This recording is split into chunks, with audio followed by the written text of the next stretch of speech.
Assalamualaikum warahmatullahi wabarakatuh. Saya akan membacakan buku The Iliad of Homer, bab 2. Para dewa dan manusia sedang tidur, namun Zeus masih terjaga. Ia mencari cara untuk menghormati Achilles dengan membinasakan sebagian prajurit Achaean. Zeus kemudian mendapat ide, ia memanggil dewa mimpi dan mengutusnya menemui Agamemnon. Datangilah Agamemnon, suruh ia menyiapkan pasukannya, karena aku mentakdirkannya menaklukkan Troy. Dan para dewa sudah menyetujui apa yang menjadi kehendakku. Sang mimpi segera pergi ke perkemahan pasukan Achaean dan masuk ke dalam tenda Agamemnon, putra Atreus, yang sedang tidur. Sang mimpi menyamar menjadi Nestor, putra Neleus, raja yang paling dihormati Agamemnon. Aku membawa pesan dari Zeus. Ia memintamu menyiapkan pasukan, karena ia mentakdirkanmu memenangkan perang ini, dan kehendaknya tak mungkin ditentang para dewa. Dewa mimpi kembali ke Olympus. Agamemnon terbangun seketika itu juga, pikirannya tertuju pada mimpi yang baru saja dialaminya. Ia yakin jika mimpinya akan menjadi kenyataan. Ia tidak tahu rencana Zeus.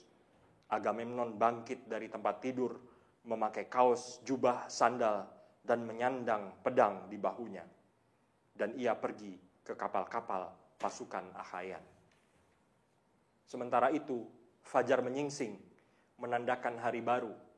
Putra Atreus memerintahkan para bintara untuk mengumpulkan prajurit Achaean. Sebelum memberi pengarahan di depan pasukan Achaean, Putra Atreus mengumpulkan para komandan pasukan di tenda Nestor. "Sahabat-sahabatku," teriak Agamemnon. "Semalam aku mendapatkan mimpi yang datang dalam wujud Nestor, bahwa hari ini aku akan menaklukkan kota Troy. Mimpi itu pesan dari Zeus. Oleh karena itu, mari bersiap-siap menggempur benteng musuh. Namun sebelumnya, aku akan menguji pasukanku terlebih dulu." Putra Atreus duduk kembali. Yang selanjutnya bicara adalah Nestor. "Sahabat-sahabatku, jika di antara kalian ada yang merasa mimpi Agamemnon ini tak akan jadi kenyataan, bagaimanapun juga ia raja kita dan kita harus menyiapkan pasukan." Nestor mengawal para komandan menuju pasukan Achaean yang sudah berkumpul. 9 bintara meminta para prajurit diam. Agamemnon berdiri sambil memegang tongkat kerajaan. Tongkat itu dibuat Hephaestus, diserahkan kepada Zeus. Zeus memberikannya kepada Hermes. Hermes memberikannya kepada Pelops. Pelops mewariskannya kepada putranya Atreus. Atreus mewariskannya pada Thyestes. Thyestes mewariskannya kepada Agamemnon. "Sahabat-sahabatku, semalam aku dapat pesan dari langit. Seperti kalian tahu, Zeus telah menjanjikan kemenangan kepada kita. Namun ternyata ia mengingkarinya dan menyuruhku pulang tanpa kemenangan. Kita tidak mungkin menentang kehendaknya. Kita telah banyak kehilangan sahabat yang gagah berani dalam peperangan 9 tahun ini. Istri dan keluarga kita tetap sabar menanti kepulangan kita. Namun hingga saat ini kita belum juga menaklukkan Troy. Karena kita tak dapat memenangkan perang, pulang adalah keputusan terbaik. Segera siapkan perbekalan yang diperlukan selama perjalanan pulang." Para prajurit yang sudah lelah perang yang panjang itu amat senang ketika raja mereka memutuskan untuk berlayar pulang. Tak lama lagi mereka akan bertemu dengan keluarga dan sahabat-sahabat mereka di rumah. Tak ada yang membuat mereka senang kecuali menyiapkan kebutuhan untuk perjalanan pulang. Sementara itu di Olympus, Hera mendengar keputusan Agamemnon berlayar pulang. menyatakan ketidaksetujuannya kepada putrinya Athena. Putriku, mengapa bangsa Argive ingin pulang dan membiarkan Priam mendapat kemenangan serta tetap menyandera Helen, penyebab peperangan ini? Sekarang temuilah mereka dan cegah rencana kepulangan mereka. Athena bergegas menuju kapal pasukan Achaean. Ia melihat Odysseus tampak sedih, seakan tak bisa menerima keputusan Agamemnon. Athena menghampirinya. Odysseus, putra Laertes, kau akan membiarkan Raja Priam menikmati kenikmatan dan kejayaannya? Apa kau akan berlayar pulang tanpa kemenangan? Kau harus menghampiri pasukan Achaean dan meminta mereka agar membatalkan rencana pulang sebelum Troy hancur. Odysseus melepas jubahnya. Ia menghampiri setiap komandan yang ia temui dan mempengaruhi mereka agar tidak pulang sebelum kemenangan jatuh kepada pasukan Yunani. Tetaplah di posisimu dan perintahkan para prajuritmu agar tetap di posnya. Kita tidak tahu apa yang tersimpan dalam pikiran Agamemnon. Tidak semua komandan ikut pertemuan di tenda Nestor. Lihatlah, jika ia mengamuk dan ingin melukai kita, harga diri seorang raja sangatlah besar dan Zeus mendukung kepemimpinannya. Para prajurit lalu berlarian dari tenda dan berkumpul. Derap langkah kaki mereka, derap langkah kaki mereka, derap langkah kaki mereka terdengar seperti gemuruh halilintar yang memecah gelombang udara di langit luas. Yang pertama bicara, Thersites, yang tidak punya sopan santun ketika bicara. Achilles dan Odysseus sangat membencinya. Thersites menghina Agamemnon di hadapan pasukan Achaean. Agamemnon, sekarang apalagi yang kau inginkan? Tenda-tendamu telah penuh dengan barang rampasan perang dan wanita. Belum lagi barang-barang dari bangsa Troy sebagai tebusan. Apa kau ingin mereka menderita? Sekarang mari pulang. Biarlah para tawanan ditebus keluarga mereka. Achilles lebih baik darimu dan sangat disayangkan kau telah merampas hadiahnya. Odysseus bangkit dan memaki Thersites. Jaga ucapanmu. Jangan menghina seorang raja jika tidak ada yang melindungimu.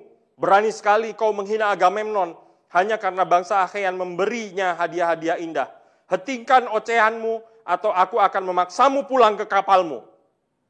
Odysseus memukul bahunya dengan tongkat kerajaannya hingga tersungkur dan menangis. Thersites duduk kembali sambil menahan sakit. Orang-orang mengasihani Thersites meskipun mereka mentertawainya. Lalu terdengar bisikan, Odysseus telah memberi yang terbaik bagi pasukan Achaean. Namun ia tak pernah memberi yang terbaik ketika menghadapi Thersites. Athena yang sedang menyamar menjadi bintara dan berdiri di dekat Odysseus meminta bangsa Achaean supaya diam, sebab Odysseus akan menyampaikan sesuatu kepada mereka. Agamemnon, nampaknya pasukan kita telah melupakan janji mereka ketika mereka ingin berlayar ke Troy, bahwa kita tak akan pulang sebelum menaklukkan Troy. Apa kita pulang tanpa kemenangan? Aku yakin Zeus tidak akan ingkar. Sabarlah sedikit. Kita akan segera tahu apakah ramalan Kalchas akan menjadi kenyataan atau tidak. Bukankah Zeus menjanjikan kemenangan pada tahun ke-10 peperangan? Batalkan rencana kepulangan kita. Suasana gaduh. Nestor kini angkat bicara. Betapa memalukannya. Kalian harusnya berperang melawan musuh, tak hanya mengumbar ocehan di tempat ini seperti anak kecil. Kita hanya membuang-buang waktu dengan berdebat tanpa berbuat apa-apa. Apa kita sudah lupa dengan sumpah yang kita ucapkan ketika berlayar dari Argos? Apakah kita sudah kehilangan semangat juang? Agamemnon, putra Atreus, pimpinlah para prajurit Danaan dan lupakan janji Zeus.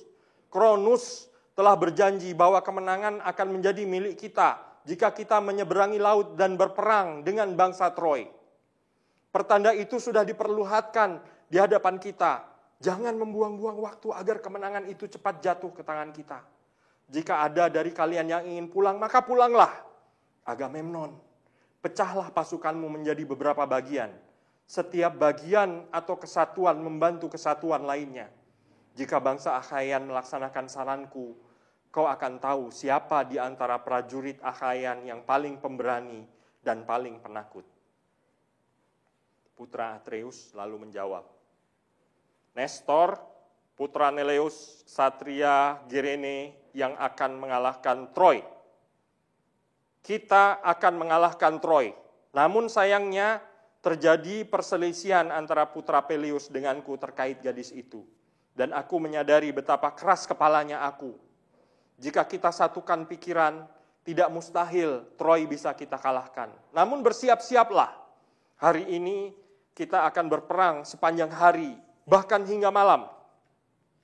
Dan jika aku melihat prajurit Akhayan kembali ke kapal di tengah pertempuran, ia akan menjadi santapan burung hering dan anjing. Pasukan Akhayan menerima keputusannya. Setiap pasukan kembali ke tenda mereka, menyiapkan makan pagi sambil berdoa kepada dewa agar memberi keselamatan dan kemenangan kepada mereka. Agamemnon mempersembahkan seekor sapi jantan berumur 5 tahun kepada Zeus putra Kronos. Ia memanggil para komandan agar berkumpul di tendanya. Agamemnon bertanya kepada Nestor dan Idomeneus, kemudian kepada dua Ajax, Diomedes, Odysseus.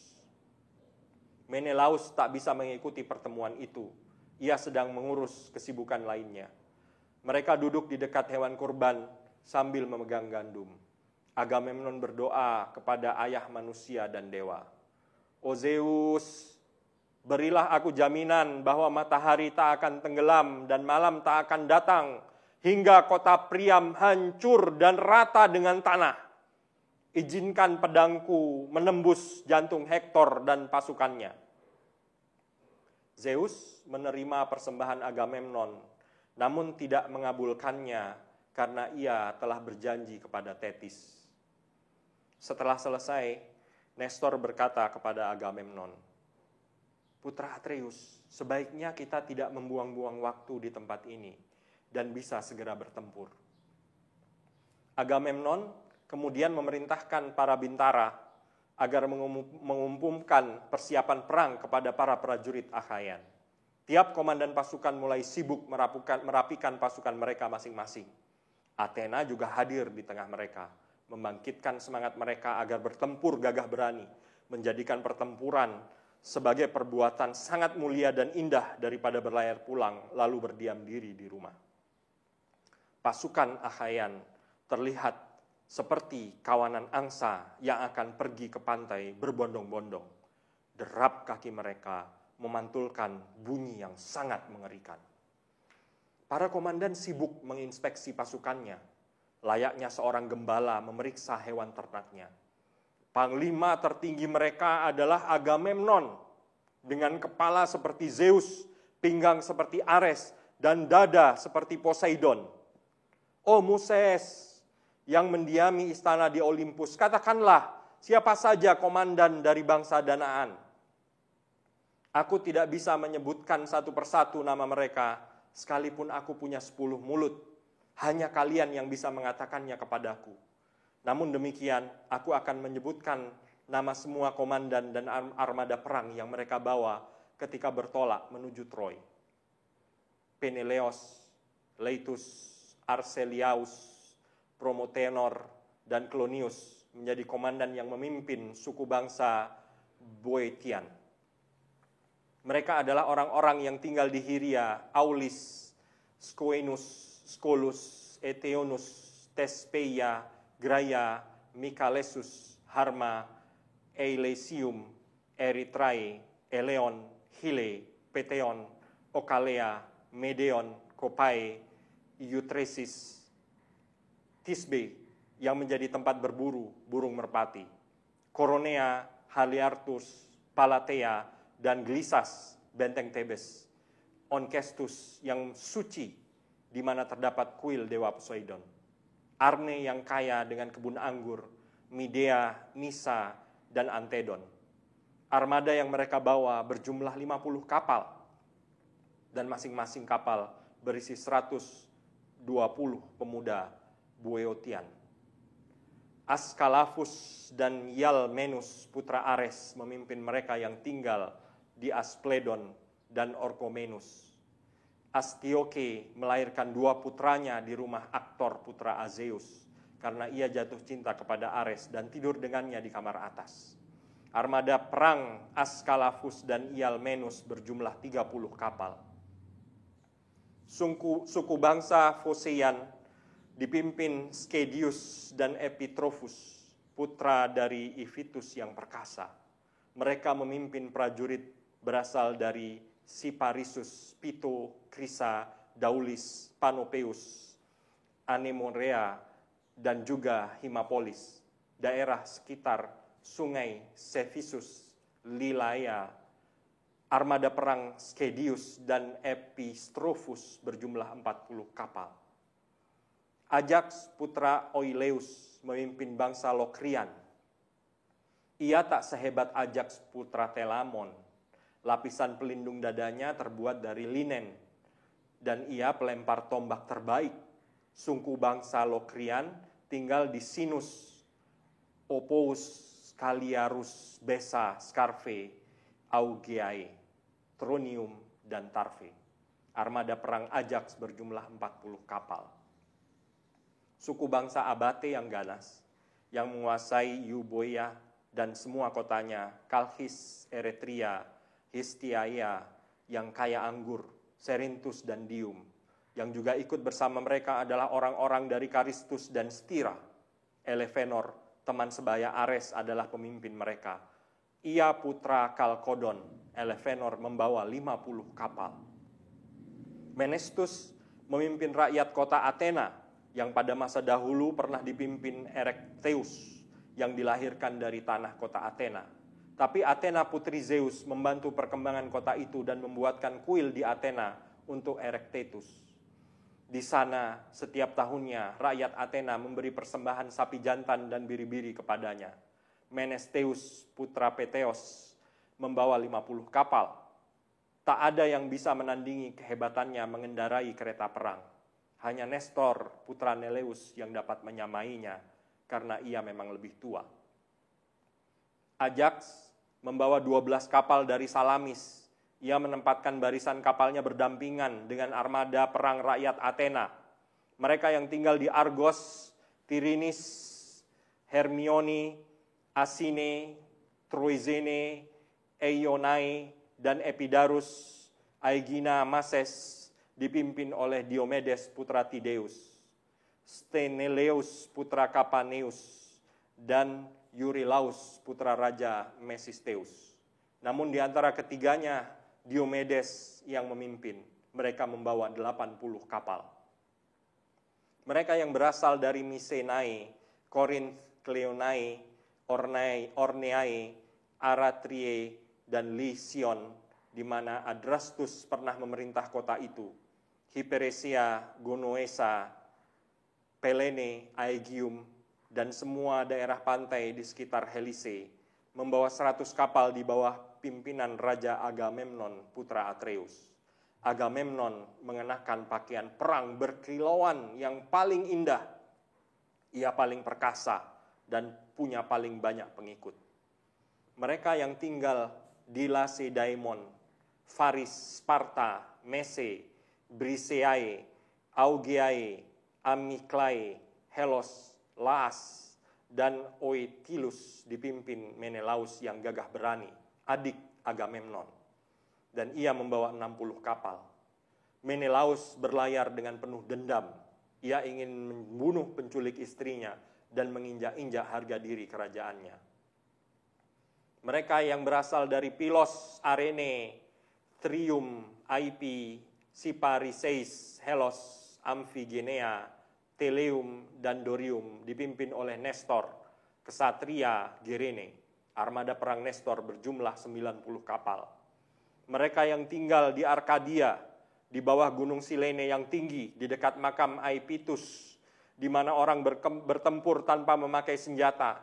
Juga mereka yang tinggal di Veneus, Orchomeneus, Ripae, Stratie, Enispe yang hitam, Tegea, Mantinea, Stymphaleus, dan Parrhasia, dipimpin oleh Raja Agepenor, putra Ansaeus, dan ia membawa 60 kapal. Mereka yang berasal dari Buprasium, Elis, Myrsinus, Olene, dan Alesium, dipimpin 4 komandan, Amphimachus putra Creatus, Talpius putra Eurytus, Diores putra Amarisenes, dan Polixenus putra Raja Agasthenes. Setiap komandan membawa 10 kapal. Mereka yang berasal dari Dulichium dan Pulau Echinean dipimpin Meges yang membawa 40 kapal. Meges dibantu Pileus yang pernah berselisih dengan ayahnya dan memutuskan tinggal di Dulichium. Suku bangsa Cephallenian yang tinggal di Pulau Ithaka, Neretium, Krokilea yang berbatu, Aegilips, Samos, dan Zacynthus dipimpin Odysseus putra Laertes. Ia membawa 12 kapal. Thoas, putra Andraemon, memimpin suku bangsa Aetolian yang tinggal di Pleuron, Olenus, Pilene, Kalchis, Kalidon, sebab Raja Oenus tak punya pewaris kerajaan dan sudah mati. Armada perang Thoas berjumlah 40 kapal. Penombak terkenal Idomeneus memimpin suku bangsa Kreta yang tinggal di Knossus, Gortys, Litus, Miletus, Lycastus, Faestus, Ritium, dan juga orang-orang yang mendiami kota-kota di Kreta. Mereka dipimpin oleh Idomeneus yang gagah berani dan Meriones. Mereka membawa 80 kapal. Tlepolemus, putra Hercules, prajurit bertubuh besar dan juga gagah berani, membawa 9 kapal berisi prajurit tangguh dari Rhodes. Mereka tinggal tiga kota di Rhodes, Lindus, Ielisus, dan Kameirus. Pemimpin mereka Tlepolemus, putra Hercules dari Astiochea, yang dibawa oleh Hercules dari Ephyra di sungai Seleis setelah Hercules menaklukkan banyak kota. Ketika dewasa, Tlepolemus membunuh Lysimnius, paman ayahnya sendiri, yang pada saat itu adalah pahlawan besar, namun sudah uzur. Tlepolemus kemudian mengumpulkan para pengikutnya dan melarikan diri. Ia diancam oleh anak dan cucu Hercules lainnya. Setelah melewati perjalanan yang sulit dan penuh mara bahaya, Tlepolemus tiba di Rhodes, di mana penduduknya terbagi menjadi 3 komunitas suku bangsa dan sangat disayangi Zeus. Nireus membawa 9 kapal dari Sime. Nireus prajurit tertampan setelah Achilles. Ia hanya memiliki sedikit pengikut. Pheidipus dan Antifus, putra Raja Thesalus, cucu Hercules, memimpin suku bangsa yang tinggal di Nisirus. Cravatus, Casus, Kos, Euripilus, dan Kalidnian. Armada perang Pheidipus dan Antifus berjumlah 30 kapal. Mereka yang tinggal di Pelasgik, Argos, Alos, Alope, Trachis, Phthia, Hellas, yang disebut suku bangsa Myrmidon, Hellenes, dan Achaean, mengerahkan 50 kapal di bawah pimpinan Achilles. Namun mereka tidak ikut berperang. Komandan mereka berselisih dengan Raja Agamemnon yang telah mengambil Brises yang didapatkan Achilles ketika menaklukkan Thebe, di mana ia mengalahkan Mines dan Epistropus, putra Raja Evenor. Suku bangsa yang mendiami Philaka, Pirasus, Teleum, Iton, Antrum dipimpin oleh Protesilaus. Namun ia sudah mati, meninggalkan seorang istri di Philase dan rumahnya yang belum selesai. Protesilaus dibunuh prajurit Dardanian di Troy ketika pertama kali menginjakkan kaki di pantai Troy. Kepemimpinannya diambil alih oleh Podarces, teman sebaya Ares. Ia putra Iphiclus dan adik Protesilaus ketika bertolak dari Aulis. Armada Protesilaus berjumlah 50 kapal. Suku bangsa yang tinggal di Pherae di dekat Danau Boebean, Glaphyrae, Ioclus, mengerahkan 11 kapal yang dipimpin Eumelus putra Admetus dan Alcestis putri Pelias. Philoctetes memimpin suku bangsa Metone, Thaumasia, Meliboea, dan Olizon. Armada perangnya berjumlah 11 kapal, masing-masing terdiri dari 50 pendayung dan mereka para pemanah handal. Namun Philoctetes terluka ketika armada perang Achaean mendarat di Pulau Lemnos dan ia ditinggalkan di pulau itu karena lukanya akibat gigitan ular tidak bisa disembuhkan. Kepemimpinan Philoctetes kemudian diganti oleh Medon putra Oileus dari Rene.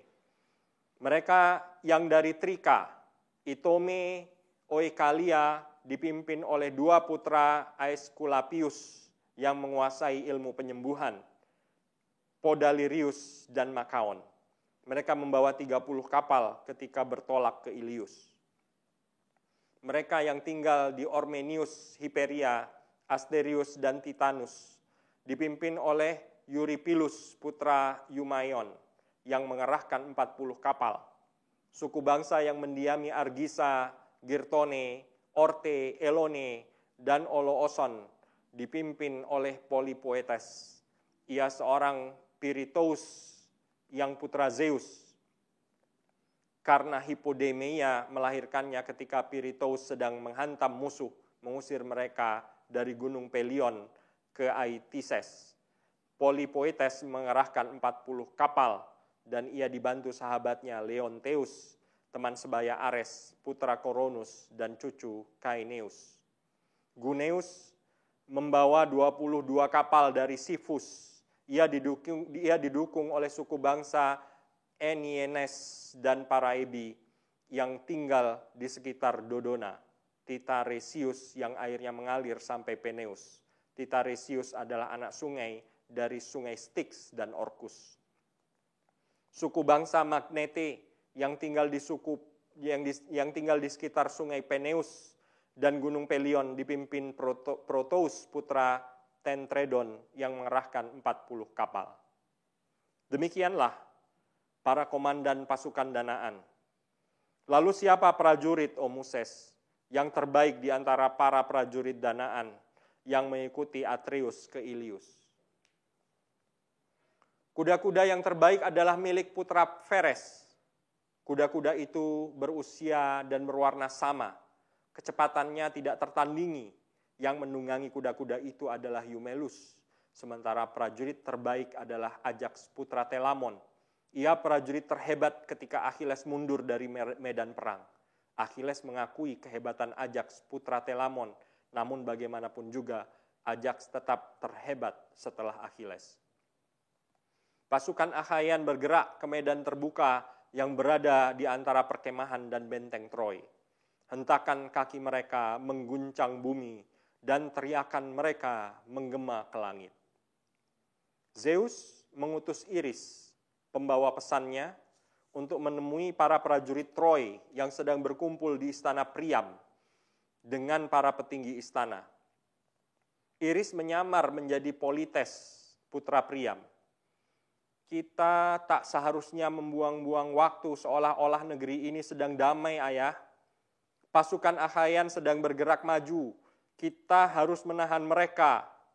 Hektor, kau komandan yang paling disegani. Perintahkan masing-masing komandan pasukanmu agar menyiapkan segala sesuatunya, karena waktu makin mendesak. Demikian, Iris memprovokasi Hektor. Namun Hektor sudah tahu bahwa itu seorang dewa yang menyamar. Hektor membubarkan dewan. Pasukan Troy segera menyusun kekuatan, sementara tiap komandan sibuk menginspeksi pasukannya masing-masing. Seluruh gerbang kota dibuka dan para prajurit, kuda, kereta perang berhamburan keluar melalui gerbang kota untuk berkumpul di depan benteng kota. Ada sebuah gundukan tanah yang tinggi di depan kota. Orang Troy menyebutnya Batia.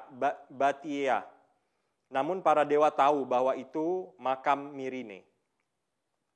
Di tempat itulah pasukan Troy dan sekutu mereka berkumpul menyusun kekuatan. Putra Priam, Hektor, dengan helm berkilauan, memimpin para prajurit Troy. Pasukan yang ikut bersamanya adalah prajurit yang paling pemberani dan siap mengamuk dan mengacak-acak barisan musuh, bahkan tidak takut mati. Suku bangsa Dardanian dipimpin Aeneas, putra Ankises dan Afrodit, yang bercinta dengan Ankines di bukit pegunungan Ida.